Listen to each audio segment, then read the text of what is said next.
It's official. DLFM 106.9. Yamamo akwaba Afrika sebono enchiremu enyin. Electoral Commission eya soyo no hwe mangana yabato som. Nesi ameka sai wonom de nkata babonten abeka echirem sem. Nyankopon ya adoma openima busumede ye nimu no eye mangana bato afie nti no. Electoral Commission de mapagwa kwam afi yabato no. Bibia betimi atodi magana de hye nso a wonom anya kwanya. Akire wo mudin abato nkata ne mu no nso. Wonom atumi anya kwanya akwakoto abane bin. No penipa ne dindi Dr. Bosman Asare. Deputy Chairman in charge of operations and corporate services at the Electoral Commission. No, Wakasa Chiremusa few abato ne de Yankupon and in Ukraine. Emube the papa, embe the party says Sabiano Manamti. Ghana for Mama Den say, Modern two men in Abesi and name. Near Fiabato, we want to me and you who have now to bet me Aquato Abanibim. Honest and Trafford in Commander Doctor Asari Chiremusem. Our free abato ne de Electoral Commission, I call the papa. And Yama who do be as I say Electoral Commission, the Guaquemono. Bibe de na kwama afi abato nde bia betumi akwadi ma Ghana de hye nso matumi anya kwanya akwakoto abane bim wakasa akire mu senya kopɔ ya adoma eye December boss me de toso mienu no eye special voting Ghana de hye am yansam twerɛfoɔ ahobambɔfoɔ and have Electoral Commission wɔn ma ya adwumayɛfoɔ ni nyina da ene amanyoku ahodoɔ no nso ene amusifoɔ no nso ebetumi anya kwanya akwakoto abane bim yakopɔ ya adoma opani ma boss me de ene de toso mienu me December 2nd no ene special voting Jumade ne betodwa obi atumi akwakoto ne de osan akire mu sem opani ma ne gba ne da toso nso no Ghana fo nyina tamba kwesi na akwakoto abanti Electoral Commission ne juma pagwa kwama esi amekesa bato no bibia betumi akoye pa e de ma omanga na de hye wasan ka se akire mu sem omanga se ni powder makwesi Electoral Commission no anamu e wo mensene mata no nyina da mu akwa jumade ne so mugu so wanye tepa de ma wonse betumi aboa e na afi ya bato no bibia atimi atodi mpan Electoral Commission openi pan dindi eye Bosman Asare aka se kirem se Ghana de hye nyina dafu abato no mo kama koma enfantum yemfi se no mapa bia la Electoral Commission ahye no emu adepam wakasa kirem se afu ya abato no o sese Ghana nipa bia la bakoto abane bi no de mrase ne ntumi mo na omanga na afu ya abato no basa biara entumi empara omanga na ema Dr. Bosman Asare jemre ene sanchofo di nkomo no ne nsem no mu enkyeremu nie. If elections were next, we will still be able to do it. The reason why we will still be able to do it is that with the exception of the hapless and voter reasons, which we announced last week, that because of certain issues we've identified with the serial numbers, we're going to have them printed again in another printing house. Apart from that, and you know, those who are printing too, we have strong evidence that this week they should be able to finish for us to transport them to the various regions. So a number of the regions that have seen their ballots being transferred, that you've heard of, a chunk of them went with the presidential. Don't forget that not all, but almost about 80% of them, both the parliamentary and the presidential, are in the region. Unfortunately, when the flag bearer of the Ghana Freedom Party passed on to glory, we had printed over 90% of the presidential ballot. So as soon as that embargo was lifted, a number of them were able to finish even in that same week. And those who have not finished, as we speak now, the actual printing has completed, but what is being done has to do with the checking of the ballot. So in effect, over 90%, those who have not finished, as we speak now, the actual printing has completed, but what is being done has to do with the checking of the ballot. So in effect, over 90% of them have completed the work. Eni awoti ye Dr. Bosman Asare onu kopion Electoral Commission na so ya on a deputy chairman in charge of corporate services. So Nensi ma wode tu dwa efa o manga na afi abato ne hye mu nyina da no emu enkyeremu ena yede asomwen yento akasebo no so ana yenkoya nim ne yemon fanwura mu o manga na ho de yensensemu no manga na mampeni na adedanko akufuado abamoden de nsem de tu dwa ekyerem se o manga na yetim sese no nansen ubehu na nyam kane na bona ni kakran o kyerem se nyabo apayo abani go to ne ma betimi abafo o manga na nyam kane nansen o mana bona ni pre kakra de amaye no wedie enchakra dum so Ghana yehu bi okram on said to the man of commission 505 megawatt power plant. Jumedia Nebono esom $1.2 billion. Dear, that's why a Ghana bridge power project. And na course so our power no bank ayatama. One and brother and Ghana man penny, Egas and Ochim sem. Abana a crowd so mine Ghana and Yankana and someone and saying, Ube Juana Yabuachi Bidino, ultimate Nasi, Emma mine Ghana or no or Diano Soman Penino, or Mangana ma Ehunamanesa, Ghana man penny, Agazet James and any papa every sem. Ultimate Nasi, Emma Ghana, Emabunity Tramunya Juma and Jumaka Crackers or Menya so, and Yamkania imagining that everyone sem. Emma Ghana man penny, Egas and Ochim said, Jumadia Winum, US adwuma ko bi na ba modern asa wo no masena fin jama akoma ko adunum 25 years agreement no makoso betumi aboa na o man Ghana sa power anasa power nsensem na anasa nyam kana nsensem no ni abetumi akoye pa ede ama o man Ghana man pani ka se mu no wasan kirem sem Ghana for beka ya 2012 and even 2016 o man Ghana hunamani ye papa ene ebeze man pani amane be Ghana fo hu na o kirem sem munnim ntira o pani da John Dramani Muhammad that time no ne man pani ede ma o man Ghana dumso mi koso a Ghana fo nyuma nyinada ebegu ya o man Ghana munti sadia we na si ye ema sukufo ho kire wonom mo ye mfidi dwuma hunamane papa o man Ghana ade hia mo ho ka mu na ye sem kumanti so ya o man Ghana man pani we de ontime ntrasing yen hwe han sama to yen chem we ebi ensi Ghana mu o man Ghana mu emu bio nti oba no ho maden eje ne na setumi aboa ma sanyam kane ho sensem de eniama akoso e de akoso ye pa de mo man Ghana wasaka se chim sem finsia wo cho beso mo man Ghana no waba no ho maden ye pansi ni senti Ghana fo mo koma fantum yam saa dumusa na nsan ye kwa akoso de ebe ye twem kabia se de Mose Yankopon fa no se ka kire Israel man sem saa nkwansum we ni fa do mo hu no mo hu no bio no ebi besi ono Ghana man pani na dana kwakufu ado na pensom wakasa akire mu sem saa dwuma de we na ekoso no so eye o man Ghana dwuma kwa hodo ma moden e ma o man Ghana enyinam kane ho den no so ekoye no ototetire o mala se kwa mojo no so baba no ho moden atwenti wo munya abote no mu ensuo fa nchan wo pa every say Ghana man pani waya krado so beso o man Ghana sompa emna Ghana man pani na dana kwakufu ado e hotira kasemu ade nsam do tu dwa no Without a dependable source of electricity, industries cannot thrive, schools cannot prepare the leaders of tomorrow, and healthcare facilities cannot deliver the care citizens deserve.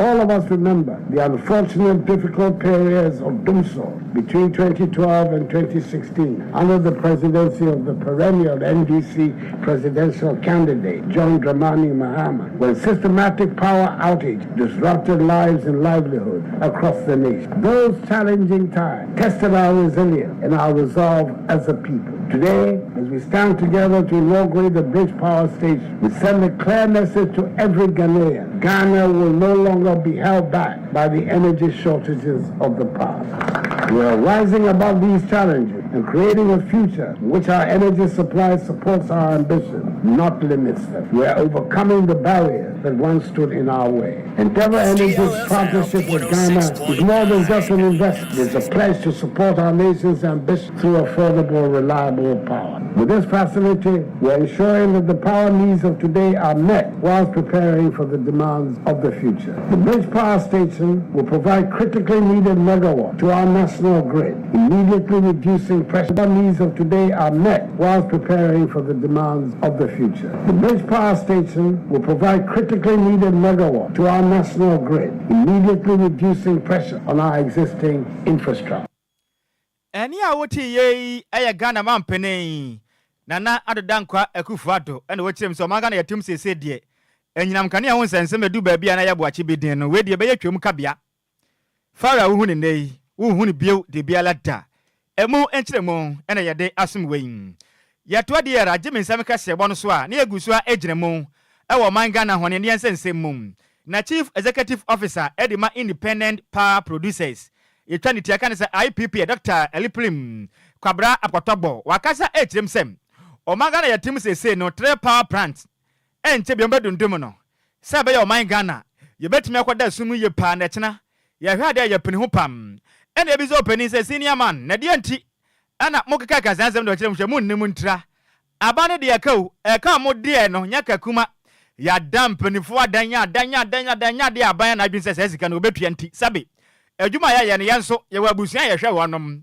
na de na abusuafo nkodi nti entebe ntenase ema saa anyinam kane ho nsensemi mo Ghana fo mo nankaneam na ban onye hu sika fangu ne botom ewo mra wonom so mmamode ma energy anase o manga na hone ne no abansa ka bi no enkwakotena ho kirem sadanti wakaza kirem sem wo bedundum kane ne nyinam ene ebisa ne so pani na sana motuo nda ban pa na mo pese mutuo na Ghana fo na ye ho so so munya abotre na gopo ya adoma na wotwe de yanim wo matete din se sabi gansa kata mitenkura no saba anya krado na sa ka ho de ho no wo ma metua sika ne pe Ghana fo munya ready se nyinam kanam ne bedum se fine we de anya dum so e bedum ne prako pese din na fi na kire ye din papa no se be ya Ghana fo metumi desum na kire bi mo hwe ade a mapi hu ye pam emna doctor eye Eliprim e ka se na o kirem se ensam we na ekwaso no wo mo no aban asinkunwa One more car can I do any dear age one among some. And yet, you bet me at Trance any abayas in Kunjabium. Adia Bacopa, one man who are crying in Yanisem. Sicaro do any a catutri dia bandi one mono, and I'm here to quanting. Abava Sicano family on Mother Brown no pet, a trading, and Yam Caniano. Ibajan and Naso Pam, Nagana for Bakayam. Or Swafon or Damangana, and Yam Cania, Naso no Domangana Sika Samso, Dr. Mohammed, Emin Adam. Eba kaze say yekesen abai guswaje na naswam afa nyam kane won sensem de bia betodin enche bi o magana fo dumso ebe yetwem ka bia pam eba ne sentro fo kaze na ochiem say yekesen no enipekwo do mba maden bo mo manga na minan kane na timja ne naso no ewo mu say abai do no ka de nanso abai no mo asinkunwa bibia tomato din Ghana enyam kane won sensem de enche bia da ebe yetwem ka bia kram wasan kasa de nsem de say o manga na nyina bo say yankwaso ata ya ba na ti Every manga na ban no gusua. Opese osomnyam osompanti. Ka hodo a aban de asoya do maden e manga na yensaka hone de no. Obekoso atu magana fo nyam kane no. Etimi eje ne naso ye pam. Ne sesem we mu no. And the chief executive officer Edema Independent Power Producers and the Dr. Eliprim. Wakasa kire mu sem. Ghana fo sesem hodo a. Osofo no do manga na sika sema no no. Okan na momontungu ba bi kro sem se wei eye maguo. Wano madakram. Enya de ansem no mate. Efise bebia duro no enya nkonwasie wanu muhina musika nsaka musika na Ghana fo ye ho betoye manyinam kane so agina na mom so mo nsa ka sika na dia monya ready Nyankopon ya de ma na wotwe de animan mo batia ni say fine dum so na ba na Ghana fo nyina madasum mu se ba ya kire mu hwa de mo pin ofise omo ntumi ntrase e makoma ne wanu mabusuan ti omo ne tentiba na maka nkonwasie de monya ready so mane o man Ghana empedifo besin konwa bia e ma Dr. Eliprim kwabra apotagboje mre. And it's a church and Semono. All is not well, my brother. I can tell you, if nothing is done by the end of this week, next week, 3 key power plants will shut down. For now, it's confidential.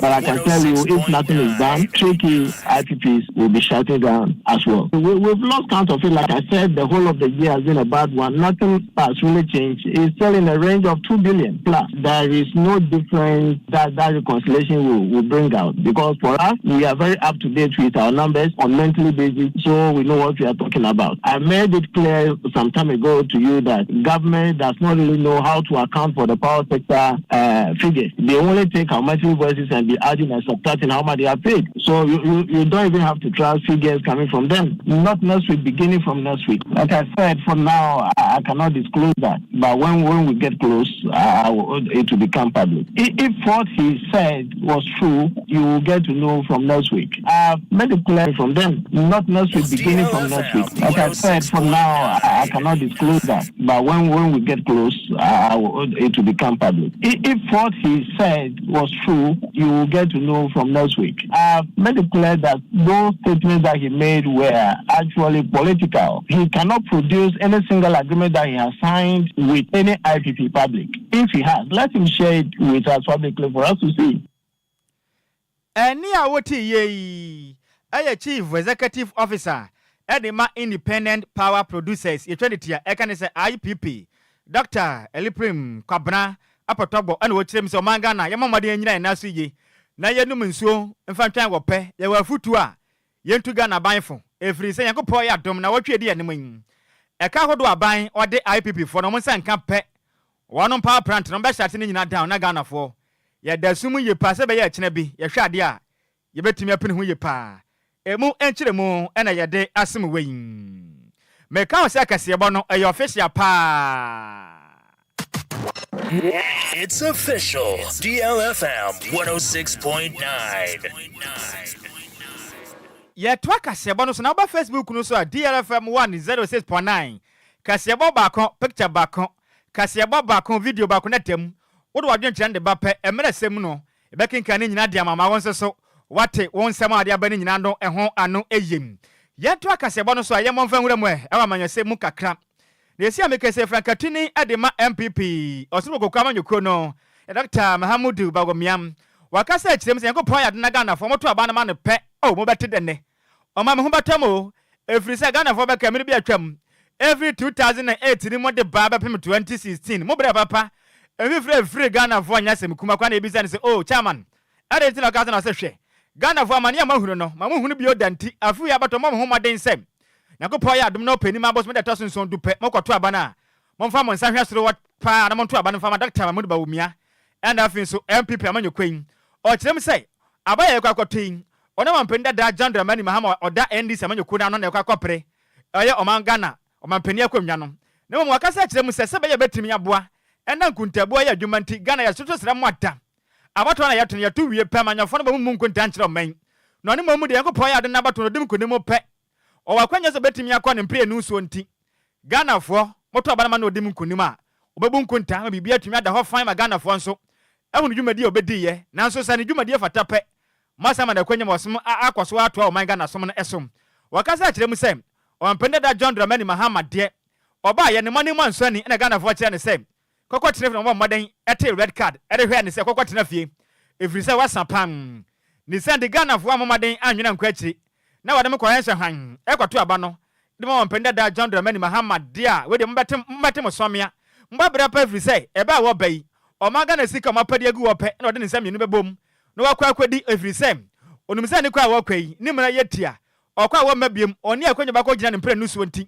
obedi Ghana bro ye panti we de mfom so a moyɛ ne mre bi atwam Ghana fo mo nya bi okram Ghana mampani be de Dr. Mahmoud Bawumia ni sɛ de tuja emra kopie mu ahafo ano south west abato mpesu aso na okyerem sɛ Ghana fo maden sɛ mani bakɔ nkutagbo nwe firi sɛ no kuto ne yankopɔ adem no odi abato dum nkonim pɛ nkutagbo betimi aye akɔye pam wasaka kyerɛ aka kyerɛ Ghana fo nyina sɛ ye maden na ye no manso fa twa pɛ firi sɛ na ba ne de nkonim pɛ oba ma mutu efuma gudie no ɔde hyehyɛ pa baba illegal man ne nyina to betwa mbatu efuma gudie no ewa kwampa so mfidia hodo a munhia nyina da so ɔde baba ma sɛ efuma gudie no bi atuma akɔye pam wasasa kyerɛ mu sɛ banga hodo a munhia mba akɔpɛ sika aboa efuma gudie to so akɔye ni so Ghana fo mo sɛ bekanti afia bato ne mo to pɛ Dr. Mahmoud Bawumia ɛne MP amanyoku no monto aba no afama no mo ba pɛ Ghana mpunto ndie ɛbɛkɔ so yipa ɛde amamo Ubia ehuse mini omampeni dada Mahama eneko saa sansi individual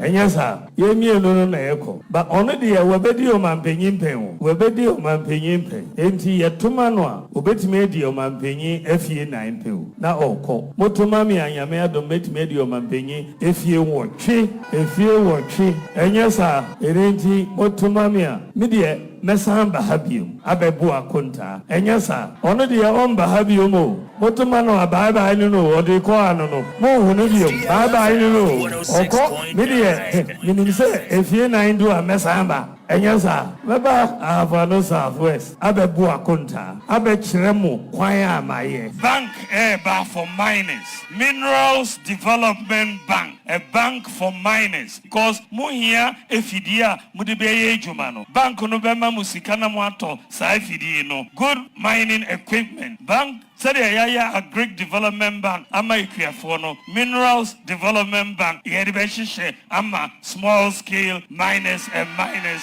in this country.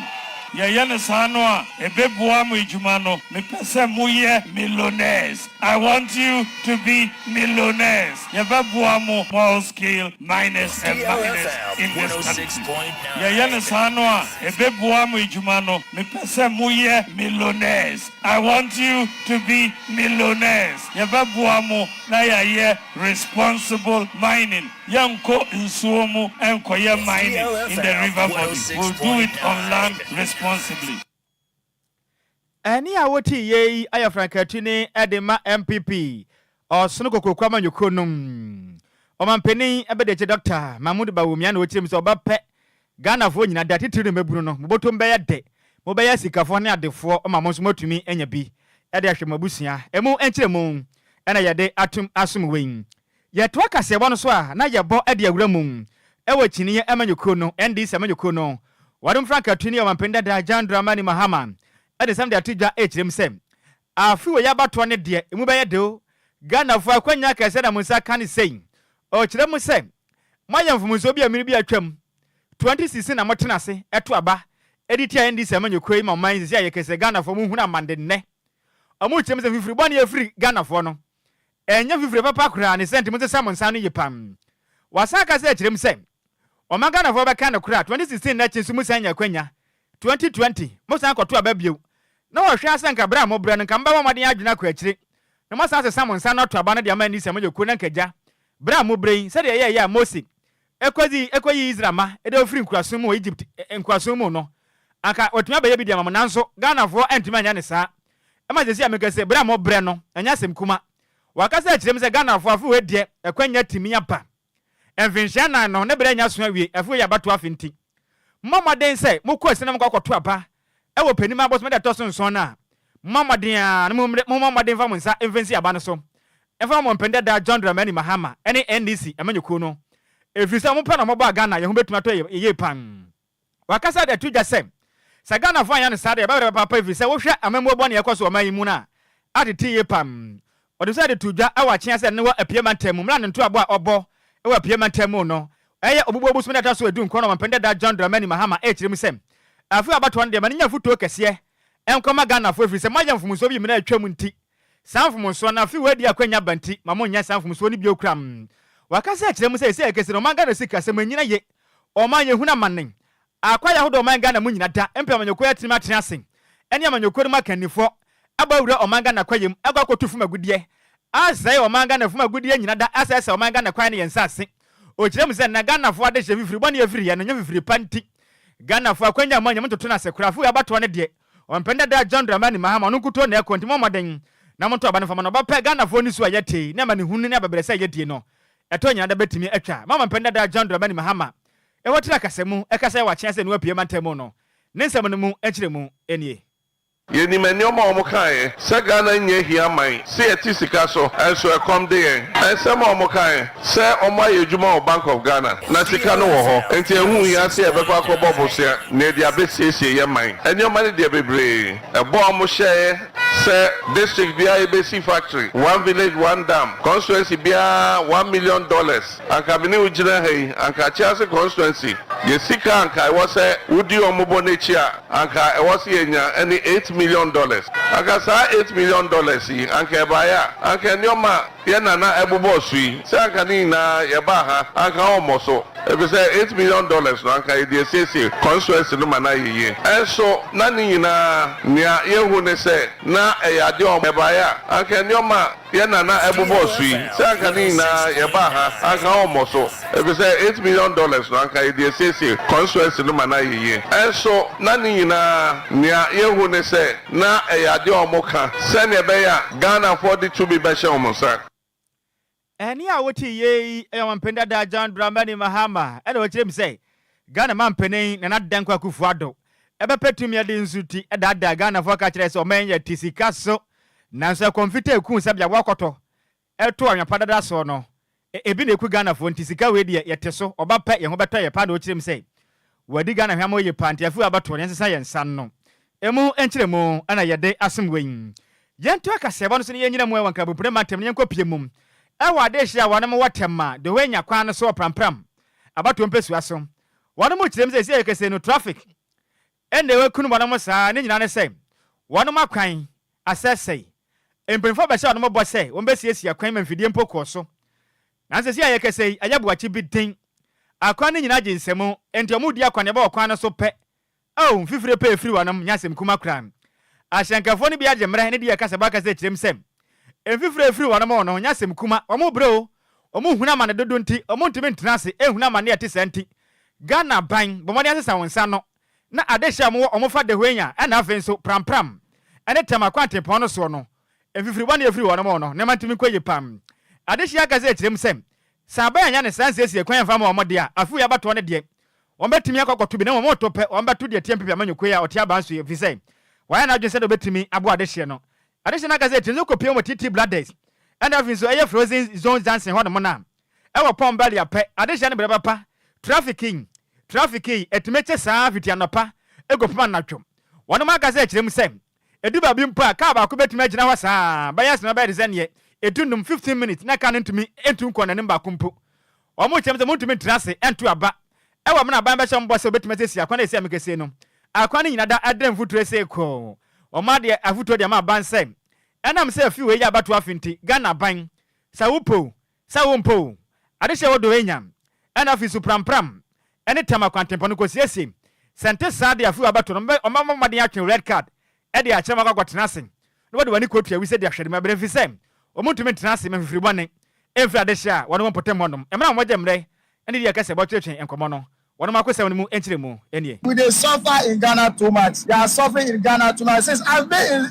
traffic, I'm going to Accra, East Lagos. I've been in traffic more than 3 hours now. What do they do? 7th December, we are coming to vote. See how we are suffering. This is not the only time I'm facing this problem. Every day there's traffic. Every day there's traffic here. If you are going to Accra, you go and take U-turn. Every day U-turn, there's no any use of it. There's no any good use of it. From here to Dawena, we will spend about 3 hours to 4 hours before you can get to Dawena. They are suffering in Ghana too much. This year they voted that we are going to vote it with sense. People should rise up. We have to change Ghana. Coming from Dawena, for about 1.5 hours now being in the traffic. Very stressful every day, both in and out. We want the government to do something about it. It's very stressful. So if we have a small problem here that the drivers have to take time and go through it, let's consider huge traffic right from Dawena. Try come together and help us. We are also a citizen of Ghana. More than 2 hours. So this government here, we have to throw it away. Take time and go through it. Let's consider huge traffic right from Dawena. Try come together and help us. We are also a citizen of Ghana. More than 2 hours. So this government here, we have to throw it away. Then we will give them way to go. This thing cannot help us for the country where we stay now. So if we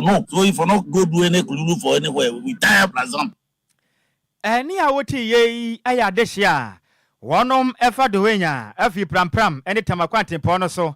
Ana wɔn mu kyerɛm sɛ sɛ benfifire efiri wɔn mu nansen wɔ kwantepɔ no mu no ɛtan ɔma brɛ aban the scientists aban ntoma nkosiesie kwan di a afu abato no mɛne na adwen sɛ ɔmbade hyɛ na bɛto ama no ɔmbato deɛ tia no sɛ bɛyɛ akyerɛ bi ɔhwɛ ade obɛpin ho yie paa ɛmu ɛnkyerɛ mu ɛna yɛde asem wɛn yɛto akasɛbɔ no so a yɛmɔ mfa huro mu ne nkɔpie mu ɛwɔ oti mantam nim ɛno no ɛwɔ nkwanya ɛne mpatam na esi amikɛsɛ no opanimpa ɔyɛ headmaster Edima Enquires senior high school no abagana abanya baso kyerɛ mu sɛ abanya bɔ no homɔden yɛ pa every say yɛkɛsɛ no adusuafo a mokɔ ɛyɛ Enquires senior high school no ɔmo do watumi ahuri akɔgyina ahanson 700 a ɛkɔ yɛ pa ne senti aban wɔnom da wase pam na sukuu a ɛwɔ ɛyɛ mekyerɛ ɛyɛ Enquires senior high school no mpanimfoɔ te no mfempem crown ɛyɛ dun crown ɛne ɛyɛ aduosia ɛnan 1964 na mpanimfoɔ mɔden ɛte sukuu yi omote school no na adusuafo ndodo ɛyɛ 3000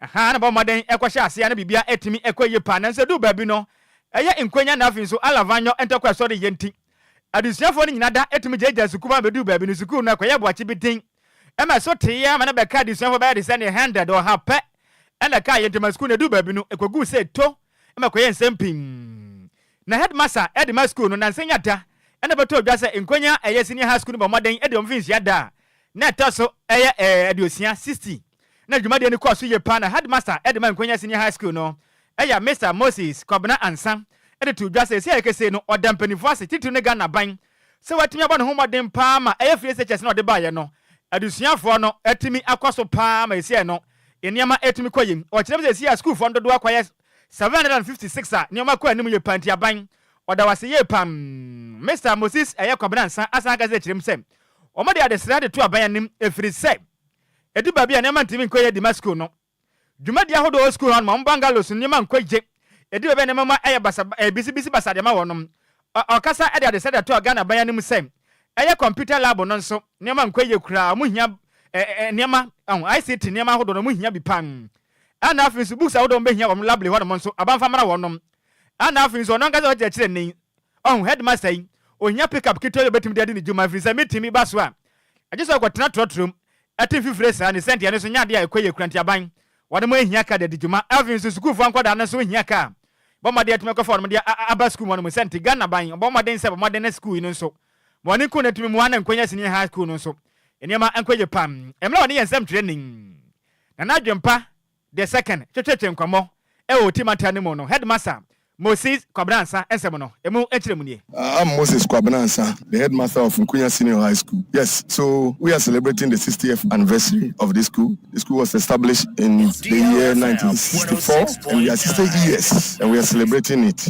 I think you can see the school. The school, as I'm talking to you now, the school has produced a lot of scholars who are serving both in and outside this country. We have a lot of scholars and the school is if we want to talk about maybe the age or the oldest school in the Oti region, is the third after Busek and then Asato, KJB Asato. Yes, we are the third. So this school has produced a lot. If you can see the development that we are seeing all around the compound, yes, it's been supported by all students. They are helping us. They have helped us to renovate the dining hall. They have helped us to renovate the dormitories and even the classrooms. They have fixed a lot of light. And our challenge is government is doing a lot. Government is doing a lot with the free SHS.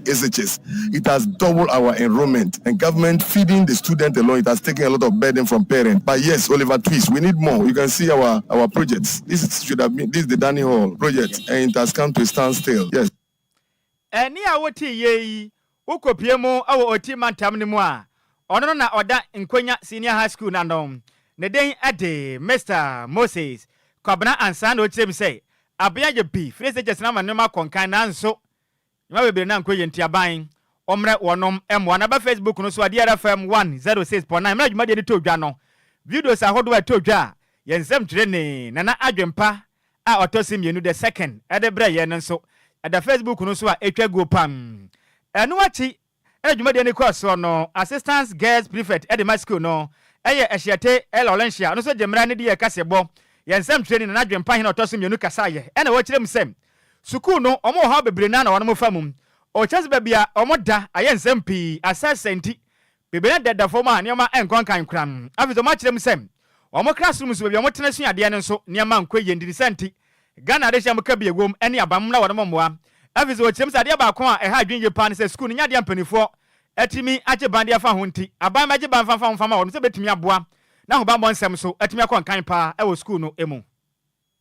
Asiate Laurentia, the assistant girls prefect for Nkwenya Senior High School. I would like to touch on some problems we are facing in Nkwenya Senior High School. Firstly, there is lack of inadequate facilities. That's we need some equipment for our science laboratories and ICT. That's computers. Also, we need bed banks because at the girls' block at Block B there is inadequate bed banks. Because of that, we've been sleeping in the floor, which has been we've been contracting asthma, a lot of asthma nowadays. And also, there's lack of wall.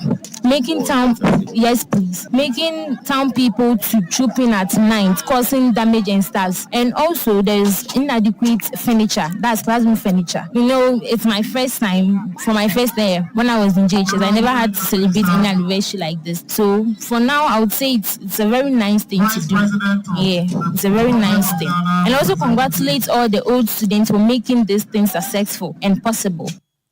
Eni awoti ye yukopiemo ewo Nkwenya Senior High School mu a ono na oye assistant girls prefect at the my school no ne den ade Asiate Laurentia na wote nenkan enu achiri no hene popro no na da Nkwenya eye na nanom atrenkonwa ano ne den ade nanae okoto kwame eye tije ono so akasa etirem sem sese ekete baba to aba ne senti Ghana fo nyina da titiru na de hia wono mo Nkwenya osra moda safu abato momaten na mo masumdwe ne hene efrisa abato we no oye ne ho bɔ ne ho maden so betimi awara ho mabɔ nsema kwa na mom wa wonim na wonim raso na wo mra di de emra so mu pɛ ba ko de afiase na kyena bi no wo hwe ade a wapin hu ye pa ene so mu enkyere mu ne. My name is Nhyiraba Kwadwo Sammy, the second paramount chief of Nkwenya Enquires traditional area. I will plead with all Nkwenyans and even those that are not Nkwenya but are within my jurisdiction that after whatever that you've gone out there to vote, probably you might vote for team A or team B. They shouldn't bring quarrel between or probably dispute between you and any other person who is not in your party. Yours is go out there, vote in peace, come home, come and then be with your family. But it shouldn't be that probably trivial issues will aggravate into minor whatever issues. I don't know, but if you stick to this advice that I'm giving, at least it will go a long way to help. For me as a paramount chief, I will do my best to protect my people. But whoever that goes wayward and is found culpable, probably then you'll be dealt with the law. So this is my piece of advice I'm giving to you. Thank you very much. 106.9. Eni awoti ye eye ohene popo no ena da Nkwenya traditional area na no ne de na na okoto kwame eye teje ena wote say ode ne nsem nyada ede eto yensem treni nana adwempa otaso mienu enemo no emu nkyeremu ena yede asem wein Yanto akasiabo no so na yembon fanwura mu ewa piema ntemu yekopia ntemu pe na yekopia mo district chief executive ade mafanti akwa south abato empesiwa no esom ewa piema ntemu ne den ade na sofosu ono abomaden akwakosi jesane akwa entoma omukwakosi ayalesabia kasia pa kama pam ade ma ade hia wanom ewa dwaso a eno no wafanti akwa eye south abato empesiwa so na wakase na ochirem se sanu motu ampani photo no ebetimi aboa pa ama pode ho sensema ekwaso ewo dwaso anansen enkoye numa pa etimi akoso ye pam emna DCE ena esofosu kase no chem sem we nyina aka Ghana ban na daga kufuado no modi ma obo efa agenda 111 project awaye no ebetimi akwankan na ne ma oman Ghana masini nyina danso eya apomoden etimi akwankan pam wakasa echem se yekese no enam wesumenti adwuma pa etimi abuso de ma oman Ghana ma enya adwuma kuma watem se eya job opportunities etimi aba aye 78,000 eso ye pa ni senti Ghana mebu no so egu so wonum anya adwuma pa wonum agyen wakasa tiremu se na moto na mutuo no eya de betimi aboa ma man Ghana ayasabe ahodo na avia pomodin so ene matimi akonkanye pam wakasa tiremu se nam safu ya batu afinti Ghana de hye moto aba na mo ho modin se batu aba no de ma Ghana man penin ya be de Dr. Mamudu Bawumi ya fankatini ede ma MP Manyoko ne firi se obapa o man Ghana mpuntuo no ebetimi akonkanye pam emna agye mre ene na musini ewa pie mantemu Koti ko tu abotu twenkomo no ne nsem mu enchire mu enie se wanko Inresia obeko tebi wanko tebi a obeko osem na Ukraine na eya homete na wo hwe se de ye ha ya pomudi ho nsem na esiti a ene akwanhia ho nsem a ye tete no a ne hu twase yenya ya hospital nti hospital na eba ye mansia de de ye shepa sese aban no na nado ne bawmi aban hye omode aba efa opomudin adwuma mu no se ye bon abaso na sa agenda 111 yewia sabe mpredia sanana no manimu a enye enua ene be ko ye adwuma wo na 111 hospitals a yesi nipa na se mbabuna wo be ye adwuma wo mu eye estimated to 78,000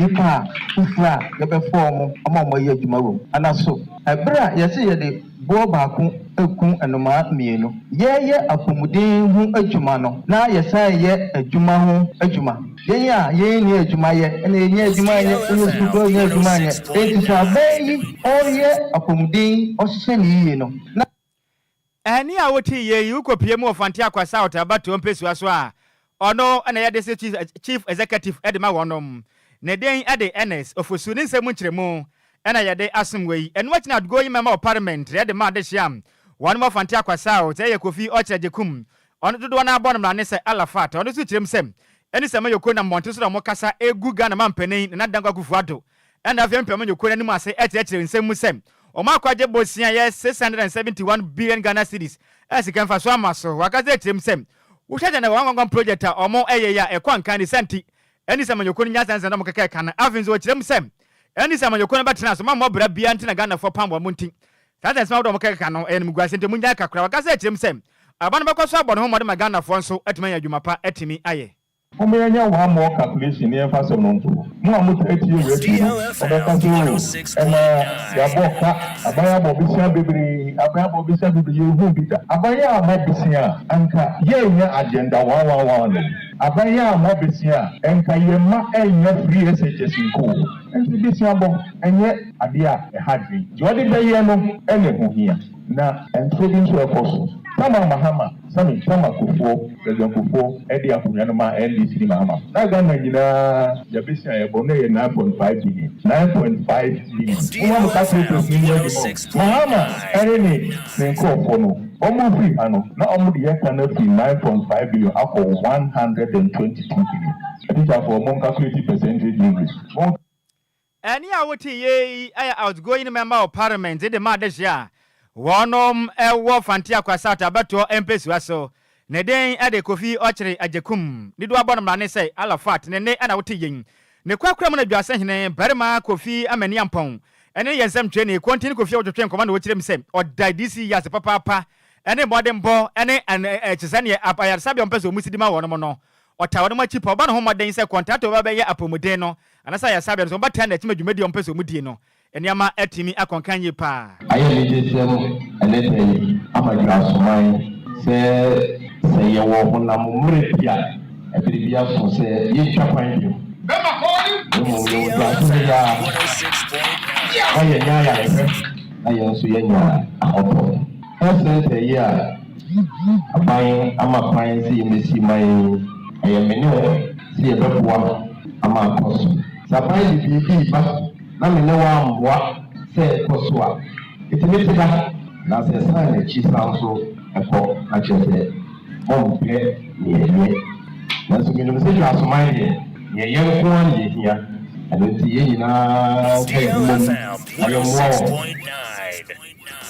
Any I would ye a Jason Berma Kofi Amanian Pong. And I'll tell you, one year and some training, containing Kofiobo to take and command a Munchemo and a day as some way. Na apakaji to what Nase, na answer, Obeshi, Agopamaso and some day some on Facebook no. I don't say you be paba, your money too. Doris and Nim, or chance or rain live, where the free Cape Coast town, or chair ye paya dasi, or die time I would them say. Ghana for Junior Satni sent you on Pendada John Dramani Bahama, baby tonight, he said Dr. Mamun Baumia, December 7, 1 hour croya das a pam. When so every. I mean, think away the answer me when ye. Now, not jump pahine or dias and part second, which them say was sharing live. Coffee Parliament so edge them say Ghana for watching Kafo, and Chubby Bedibro and Tim Mama de Money Naho, Nasident and adults in Yepa. Ya that's it. When see Enquiries, a year Richmond, on also, cratching a day now, we. Jayo, na de oye de anyekura. Piaga them say MPP is the best for Ghana. Ya that's it. Someone so do agent no e de baye. Apakanji what na say. Apakan. Professor de on. Aye. And some of the doors pa. Oh yes. O tado sa no hoye. Oh, nyame adom ne hoye. Matiyo, ya mra nintino. Kajagum. Ebusia na we mayan sama ha en sama wakwaba enfamra deal. 106.9 FM Kasafiri so mredu se enawie nso agudie momrante yesin kunya na agudie mo nsama wodo ayaboabo no ebusia yenya bre na yesane mu adigu fam de ma Ghana nsamwa ebibrem de wa na broni kroso ewa manone eka obi ne editie se wote na ne edika se eka Facebook for ne edihwe se mo hwe na yaboabo no ebusia yede eba besmo ebusia mi amede nsam ne ba no edi ameje so no ayensu ano de hye apakanji the blessed king Mr. Kwame Afum ebo machidon pampen ema mede nsam no edi abramo yensha siemfan fifie yendie mu dia Aminu Shado na team manager edema Black Stars of Ghana na ono so de na no to Blasters nsensem or say per matches aye boy any result ayenya no what na se na hwe performance ye da na dina and reflect aye result na yenya or see a perform better our result no I say yenya no enya result we na say yenya na Aminu Shado etwane nsam so era odi tu dwa echema or see team ni performance o mo da na di no omu bobo yi pa na sa performance na yede beto e di aka asema nke se Ghana kra etumi etopi group no na nkenye performance yi na ese nke yeda ne di na football ya torebia obebobo ni nyina na result na openo onsa entumi enka Aminu Shado team manager edema Black Stars na nsomori atudwa no a yede amao Laye Kingston a former player edema Black Stars of Ghana one of the finest ringers at Ghana national team no etume those days no o shane na 7 jersey na ojina 10 no scores de obi pa na Laye Kingston echema o si ono de at the moment no on na enwe won se yensi se otuaro o wo mse Ghana for a disappointed otuado no kran so tenasia o be disappointed awoni mu essence performance wada na di awo AFCON qualifiers no enye obebisa no question bebere na watenase ehuni obeya obetumi improve enti se yempa motuado ene ni technical team no se siade ono Laye Kingston de ojiri se enye ne kwanso no na osi ono de se yesisa technical team ni se sia ebe disaster enti yenjamo na World Cup qualifiers no omombo na maybe no bibi ebetumi aba ama yetumi qualify Laye Kingston nsema odi atudwa no Mr. Set panum ena National Sports Authority omo board chairman osi otuado no animanimo ya masa yampamo no wasa bruta onyade baku sei na osi ono kra no osign contract no ye the performance cross eshemo say so the Ghana qualify AFCON na wantumi amfa ya nkwa fe na obi ba best so ne so e no mfa ya mbo World Cup qualify o se masa yan so sa de ne so otuado no yampam no nonko na obi fu from beji adwuma no ye Mr. Set Pound National Sports Authority omo board chairman nsem no a ode atudwa Alhaji Karim Grusa a veteran football administrator e Ghana Kumasi Kimfaiza Boboko no ono na ye ne de o si ene attempt bia se ket okreku ebefi power no ono Alhaji Grusa ojiramo papi obeteje na wa support yesa se baby ket ede football ya bedu de e she reverse gear a e konechi enti obi obesori bia se yentu ket ade so no ono Alhaji Grusa kwan paso no obe supporto enya kwan bone so de on supporto na kwan papa so se bia yenye campaign bi ni ade na obi metu ket emfi akonya so de kwan papa so no ono Alhaji Grusa o support waiting someone Alhaji Grusa de atudwa ye de ama wodwumedie no so Ghana Premier League match day 11 no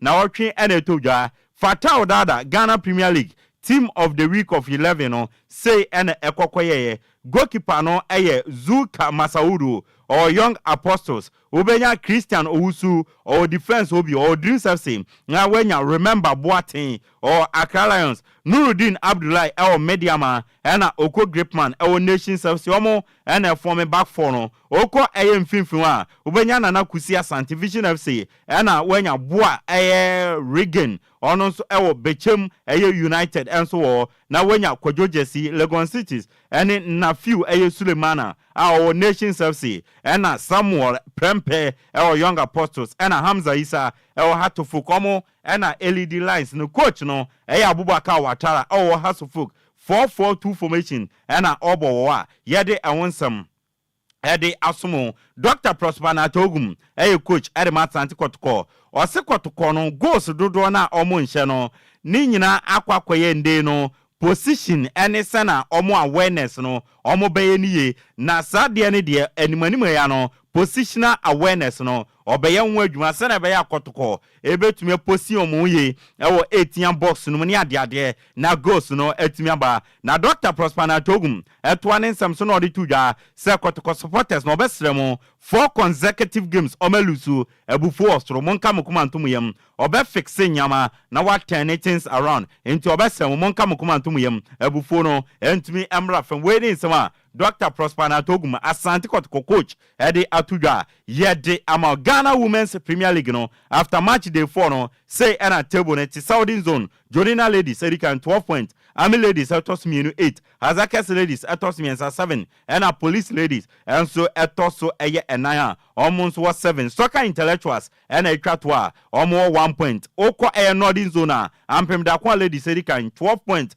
Dreams Ladies etos mienu 10 ena Northern Ladies etos miensa almost 7 points Supreme Ladies enso etwatwa eye Northern Zone almost 3 points ebuso eye money too eye Brony Cross na yansore studia AFCON 2025 qualifiers no endra eneba na wie na result say na kokoyeye wo group C no Egypt 1 Botswana 1 Mauritania 1 Cape Verde 0 wo group G no Ivory Coast 4 Chad 0 Sierra Leone 0 Zambia 2 ena uramo ewo group H Tanzania 1 Guinea 0 DR Congo 1 Ethiopia 2 enso ewo sanso na group I no oma friend Guinea Bissau 1 Mozambique 2 Mali 6 Eswatini 0 uramo ewo group J Cameroon 2 Zimbabwe 1 Kenya 0 Namibia 0 uramo ewo group K Congo 0 Uganda 1 South Africa 3 South Sudan 0 and our friends group L no oma friend Senegal 2 and Burundi 0 so far no 24 countries officially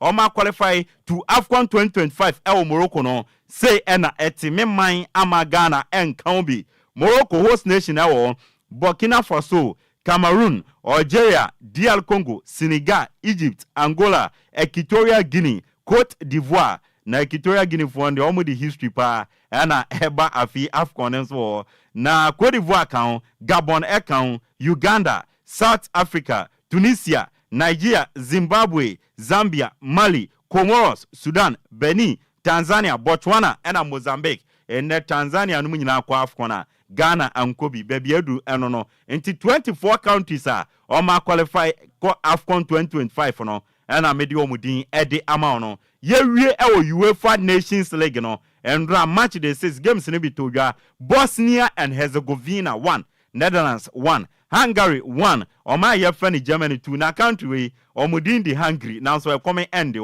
Omoni Germany and Romo 1-1, Albania 1, Ukraine 2, Czech Republic 2, Georgia 1, Montenegro 3, Turkey 1, Wales 4, Iceland 1, Slovakia 1, Estonia 0, Sweden 6, Azerbaijan 0, and Malta 0, Andorra and so 0. Top scorer so far on Nations League Abrante friend Vitor Gyökeres, Osina Kanema Sporting CP, Ofi Air Sweden, Washen 9 goals, Ellen Brathala Norway 7 goals, and a Marin Ewo Ayer Maya, and friend Ayers Within, on also Asher 6 goals, Cristiano Ronaldo Ewo Portugal, Washer 5 goals, and so on. Yet the Kwanme Ball 2026 World Cup qualifies and draw games to your result. Bolivia 2, Paraguay 2, Colombia 0, Ecuador 1, and I am like games out to your Argentina 1, Peru 0, Chile 4, Venezuela 2, and Brazil 1, Uruguay and so on. Yedi and win some edimo. Nane crack no. Uramo our tennis legendary tennis player. Your friend Rafael Nadal of Spain. Now after 23 years at the age of 38 years Rafael Nadal so for a year juma or pong officially will retire from professional tennis. Now Oji 22 Grand Slam title, Australia Open Oji 2, French Open Oji 14, Wimbledon Oji 2, and a US Open Oji Makumako 4. At the age of 38 years, after 23 years, Rafael Nadal, legendary tennis player, will retire. Young rich, the best of luck. Na New Orleans Sabeka after air retirement biano, and ye inshira. Ebusia, aha, and ye din somebody besi na me sorry sono. Ma minchia mia me sister Bridget Efuya Sapon. Yes, my sister Penny enono. Uko PM our Canada eho ena oni ebusiano wo na ofi Montreal na so oti Cornwall Ontario eho eno di nkwe. Sister Bridget Efuya Sapon, my sister Penny madie nyina o monitor dwumedie ndewie. Nti once again, sister Bridget Efuya Sapon our Canada. Maminchia on the way.